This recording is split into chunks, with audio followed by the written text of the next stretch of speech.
Precision journalism is a classic globally, but it all started with you in 1967. When did you start getting acquainted with computers? When I registered at K-State, I had to write around, fill out the information on IBM cards and write around the little holes. So they were using counter sorters then, not computers, but the IBM counter sorter, which was an old technology, almost 19th century technology. Wow. And that was my first awareness of modern data processing. So when you applied to Harvard to get the Nieman, did you say anything about the use of computers or social science techniques? Or Oh yes. What was it that made you think like that? It was a dystopian novel about the future where politicians use computer simulation to predict how various statements and policies will affect the electorate. And the timing put me at Harvard at just the moment when higher level computer languages for doing statistics in political science were available. And they were teaching computer programming to sophomores because it was possible with this higher level language called Harvard data text. And that was really the genesis of precision journalism. There are some riots in Detroit in 1967. You start to see things with different eyes maybe than you had a year earlier, perhaps. Yes. Can you describe sort of the intellectual firmament of what was happening here? Right. The riot happened. It started on a Sunday morning, very early. And on Wednesday, Derek Daniels, who had been my city editor in Miami, was now executive editor of the Free Press, called and said, "Our staff is exhausted. I need 2 fresh bodies. Send me 2 people." I was the one who answered the phone, so I got to send myself. Wow. And Saul Friedman. And that night, I was in the middle of the riot area, riding in a National Guard truck, looking at the flames, hearing shots in the night, and trying to piece together what was happening. And so I covered it with traditional shoe leather reporting for the rest of that week. And then by Sunday, when the riot had been quieted, we were sitting around the newsroom trying to figure out how to do the follow-up, because we knew this was Pulitzer material, and the Detroit News was thinking the same thing. We were trying to think how to be one up on them.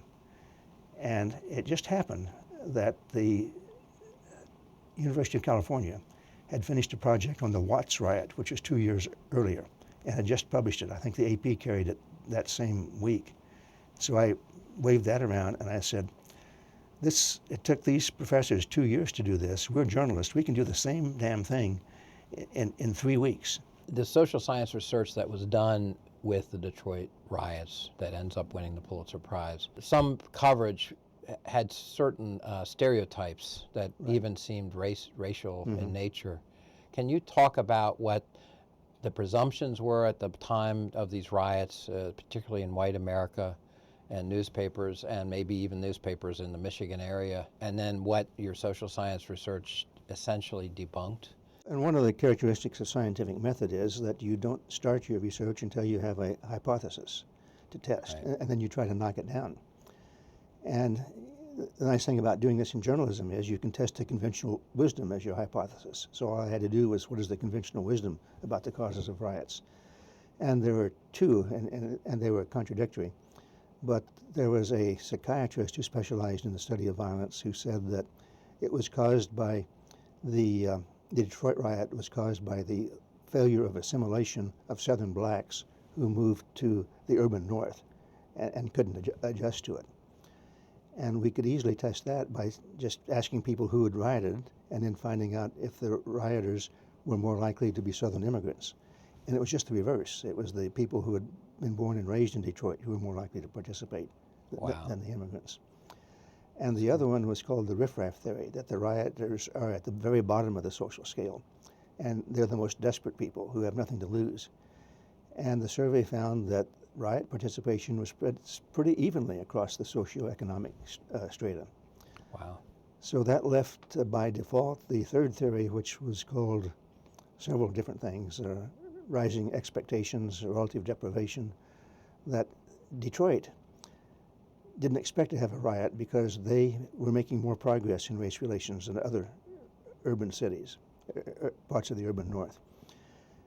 And that was the source of frustration, because some blacks were getting ahead, but not all, and those who weren't got more frustrated when they saw their peers getting ahead. My theory about ideas is every new idea is at least two old ideas reconfigured. Of course. And you essentially took some social science methods from, say, political science and other social sciences and blended it with the sensibilities of journalism and put it into a new thing called precision journalism, which blended those sensibilities. That's pretty much the definition of creativity, I think. Relating things not previously related. That they're not exactly the same, but when you put them together, ooh, isn't that interesting? Yeah. In the digital age, some people think that we don't need journalism anymore because everybody can just dip into the never-ending, never-beginning digital stream and take out what they want. But no, you need journalism more than ever to organize all that information. That's right. Only organized information is of any value. And there are two ways to organize it. One with a narrative, storytelling, and the other is with scientific method, hypothesis testing and theory building.